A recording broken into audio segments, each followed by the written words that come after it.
episode of The Metal Voice, where Jim and I every week sit here and talk about what's new and exciting in the metal world. So again, some of the emails we're getting, some of the comments is obviously, Jim, you and I could sit here 24 hours a day, 7 days a week, and we wouldn't even touch about 1/8 of what's happening in the metal community. That's right, that's right. So what we're going to do today is try to mix it up a little bit. We're going to just riff off a few of our favorite bands, get comments, and then hopefully this, will spark something where you might want to go out and explore them further. We want to, again, promote artists, the metal community, to go out there, support them, purchase. Don't download illegally. Purchase their music, support them so that they can continue touring, and continue bringing you their great music. Look, these guys got to eat, Alan. Right, exactly. People say, oh, I'm not going to buy an album. They got enough money. You know what? They got to eat. They got to pay their mortgages and all their wives.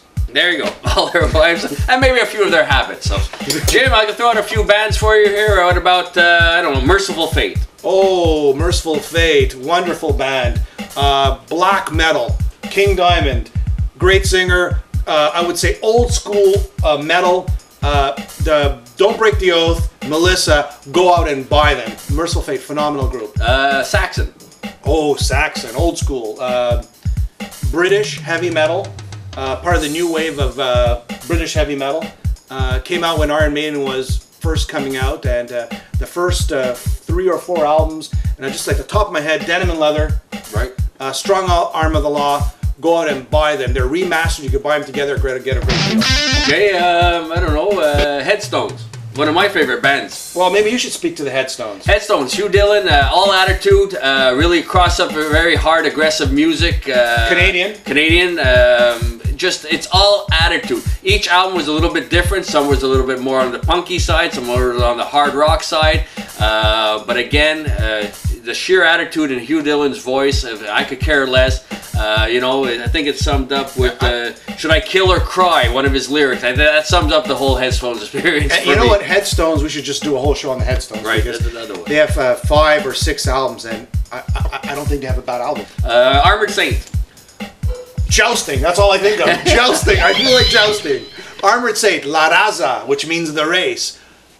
Bang on album. Probably one of the best Armored Saint albums out there. Go and buy it. John Bush, formerly Armored Saint, formerly Anthrax, formerly whatever else. Okay, some other bands we'll probably be discussing. You know what? Just at the top of my head, what about Kamelot? Just joking. Kamelot.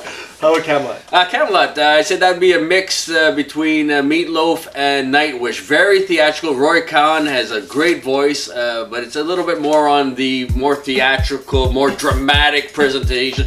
Great musician, great song. Highly recommend the Ghost Opera. That's the one to go out and get. 10 seconds. Buck Cherry. Buck Cherry, that's AC/DC. If they ever made love to Aerosmith, the result would be Buck Cherry. Place Vendome. Place Vendome is a group of musicians that were searching for a singer. Found Michael Kiske, and they sent him the music, and he started singing to it. Very on melodic side, but also full range of Michael Kiske's voice. Fantastic. To me, it always sounded like a metro station here. That's right. Rage Against the Machine. Oh, Rage Against the Machine. Now there's a great band. They were so explosive. They couldn't make more than 4 albums.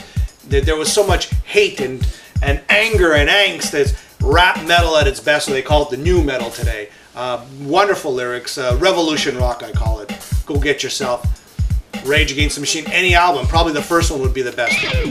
Alan, King Cream 69 for you. Andy Darris's old band, David Redmond, even hard to believe, probably even a better vocalist. Very melodic, but the production is second to none. Dennis Ward, the bass player, also produces it. He produces a lot of other bands. Intense City is one of the ones that I really recommend. This week's metal debate. Da, da, da, da. Jim, if you had to suggest somebody to go back and re-explore, maybe from the early 80s, to go back to their back catalog, recommend, who would it be? Raven. It came out last year. Walk Through Fire. Probably one of the best metal releases last year, I guess in 2010. Phenomenal. The reason why is they had a lot of time to build this CD. They haven't released a CD in quite a while, so when you get to play the songs over and over again, you get to sit on them, you get to rework them. The drumming is phenomenal, the bass playing is phenomenal, the guitar work is phenomenal. Thrash rock and the vocals, athletic rock, and the vocals are the Ian Gillan vocals that we all John miss. Gallagher. What a great singer, and he's actually singing a lot better in his late 50s than he did in his early 20s. Right. So go get Walk Through Fire. Actually, it's a CD that's actually massively distributed in most record store and box stores. Again, keep supporting them because we want these bands to do releases on major labels. A lot easier to get and a lot more affordable for all of us. How about you, Alan? What's your big... one of the bands I think should go back the late 70s into the 80s is a band out of New York called Riot. You know, not Quiet Riot. They were on the West Coast. Riot was from the East Coast. Mark Reel's band. They had Guy Sperenza on vocals. Swords and Tequila is one of their best known songs. They had a theme with Narita. Fire Down Under is probably one of their most underrated albums. But I really like the Rhett Forrester era of the band. He came in a little bit more of a swagger. One of your what you really expected from a frontman. Highly recommend. It's Born in America. It's a great album, and the one that follows that, which would have been Restless Breed. They went on very like Anvil, like Raven. They weren't known. They took a long time, bad record deals, bad publishing companies, and it was hard to get their music out there. So they went through many different transformations.